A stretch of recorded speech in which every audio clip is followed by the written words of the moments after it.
IAS और IPS दोनों ही भारत की सबसे प्रतिष्ठित और पावरफुल सर्विसेज मानी जाती हैं। एक संभालता है पूरे जिले का प्रशासन तो दूसरा देखता है कानून और सुरक्षा का अनुशासन। एक सादे फॉर्मल कपड़े में एडमिनिस्ट्रेशन का कप्तान होता है तो दूसरा खाकी वर्दी में देश की कमान थामे रखता है। एक का फोकस होता है नीतियों को लागू करना और हर सरकारी विभाग को कंट्रोल करना, जबकि दूसरा दिन रात पब्लिक सेफ्टी, क्राइम कंट्रोल और लॉ एंड ऑर्डर को बनाए रखने में जुटा रहता है। लेकिन सवाल उठता है, इनमें ज़्यादा पावरफुल कौन है और आखिर किसके पास होती है आखिरी फैसला लेने की ताकत। अगर आपको ऐसी ही जानकारी से भरपूर वीडियो पसंद आती हैं तो अभी फैक्ट टू फोकस को सब्सक्राइब कर लीजिए ताकि हमारे हर अपकमिंग वीडियो आप तक पहुंचते रहें।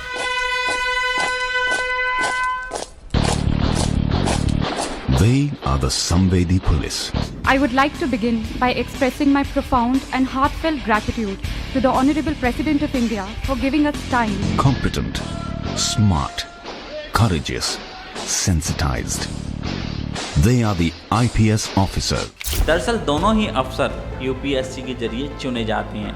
ये वही परीक्षा है जिसे दुनिया का सबसे कठिन एग्जाम में गिना जाता है और जब कैंडिडेट इस एग्जाम को क्लियर करता है तो उनकी रैंक के आधार पर आईएएस, आईपीएस या आईएफएस जैसी सर्विसेज दी जाती हैं। ज़्यादातर टॉप रैंकर्स की पहली पसंद आईएएस होती है, लेकिन आईपीएस की भी एक अलग ही शान होती है। एक तरफ जहां आईएएस अधिकारी को जिले का कलेक्टर या डीएम बनाकर पूरे प्रशासन का जिम्मा दिया जाता है, वहीं आईपीएस अधिकारी को एसएसपी या एसपी बनाकर पूरे जिले की सुरक्षा और कानून व्यवस्था सौंप दी जाती है। अब अगर बात करें इनकी ट्रेनिंग की तो इन दोनों की शुरुआत मसूरी की मसूर घाटियों में बने Lal Bahadur Shastri international academy of administration से होती है, लेकिन 3 महीने की बेसिक ट्रेनिंग के बाद रास्ते अलग अलग हो जाते हैं। आईएएस वहीं मसूरी में रहकर अपनी प्रोफेशनल ट्रेनिंग पूरी करता है, जहां उसे गवर्नेंस पॉलिसी, पब्लिक एडमिनिस्ट्रेशन और देश के सभी सेक्टर्स की समझ दी जाती है।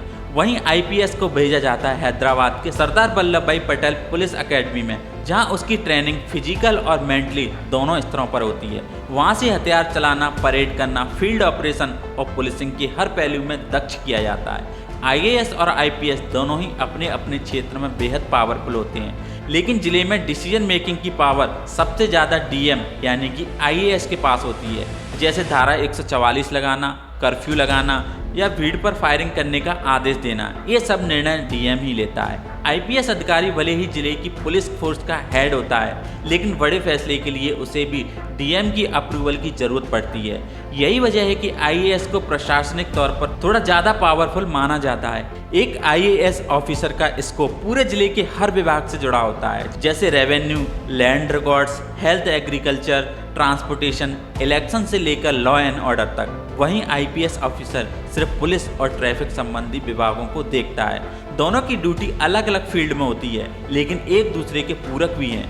एक पुलिस को मैनेज करता है तो दूसरे पूरे सिस्टम को। अब अगर सैलरी की बात करें तो इन दोनों की सैलरी 7th पे कमीशन के अनुसार तय होती है। आईएएस की सैलरी 56,100 रुपये से शुरू होकर 2,50,000 रुपये तक जाती है और आईपीएस की सैलरी भी लगभग इतनी ही होती है, लेकिन अमूमन आईएएस की तनख्वाह थोड़ी ज़्यादा होती है। दोनों को ही सरकारी घर, गाड़ी, स्टाफ, सिक्योरिटी, बिजली, पानी, मेडिकल जैसी सुविधाएं दी जाती हैं। फ़र्क सिर्फ इतना है कि आईपीएस की पहचान उसकी खाकी वर्दी से होती है। कंधों पर सितारे, तलवार और अशोक चिन्ह देखकर आम जनता भी उसे पहचान लेती है। वहीं आईएएस की कोई यूनिफॉर्म नहीं होती, उनकी पहचान सिर्फ उनके पोस्ट और काम से होती है। टॉप पोस्ट की बात करें तो आईएएस ऑफिसर देश का कैबिनेट सेक्रेटरी बन सकता है, जो भारत का सबसे बड़ा प्रशासनिक पद होता है। राज्य स्तर पर आईएएस चीफ सेक्रेटरी बनता है और मंत्रालयों में होम सेक्रेटरी, फाइनेंस सेक्रेटरी जैसी बड़ी पोस्ट भी उसी के हिस्से में आती हैं। वहीं आईपीएस अधिकारी राज्य का डीजीपी बन सकता है और सीबीआई, रॉ, आईबी जैसे एजेंसियों का डायरेक्टर भी। कई आईपीएस अफसर देश के नेशनल सिक्योरिटी एडवाइजर जैसे बड़े पदों पर पहुंच चुके हैं। तो आखिर बात आती है, कौन है सबसे ज़्यादा पावरफुल? तो इसका सीधा जवाब है आईएएस और आईपीएस दोनों की जिम्मेदारियां अलग अलग हैं, लेकिन टेक्निकल और एडमिनिस्ट्रेटिव स्ट्रक्चर में आईएएस को थोड़ी ज़्यादा अथॉरिटी मिलती है। एक जिले में एक ही आईएएस ऑफिसर होता है, जबकि आईपीएस की संख्या ज़रूरत के हिसाब से बढ़ाई जा सकती है।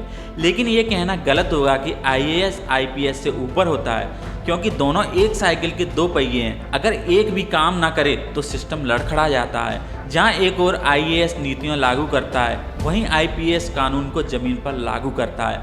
अब ये बात पर निर्भर करता है कि आप किस फील्ड में जाना चाहते हैं। अगर आप ऑफिस में बैठकर पॉलिसी डेवलपमेंट और एडमिनिस्ट्रेशन से जुड़ना चाहते हैं तो आईएएस आपके लिए सही रहेगा।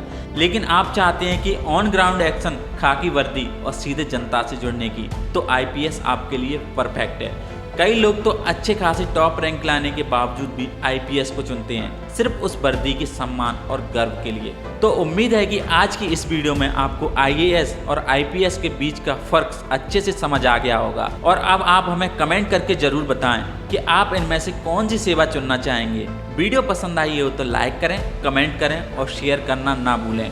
और हाँ, फैक्ट टू फोकस को सब्सक्राइब जरूर करें ताकि ऐसी ही और जानकारी सबसे पहले आप तक पहुंचे। मिलते हैं अगली वीडियो में एक और नए दिलचस्प और दमदार जानकारी के साथ। तब तक के लिए जय हिंद।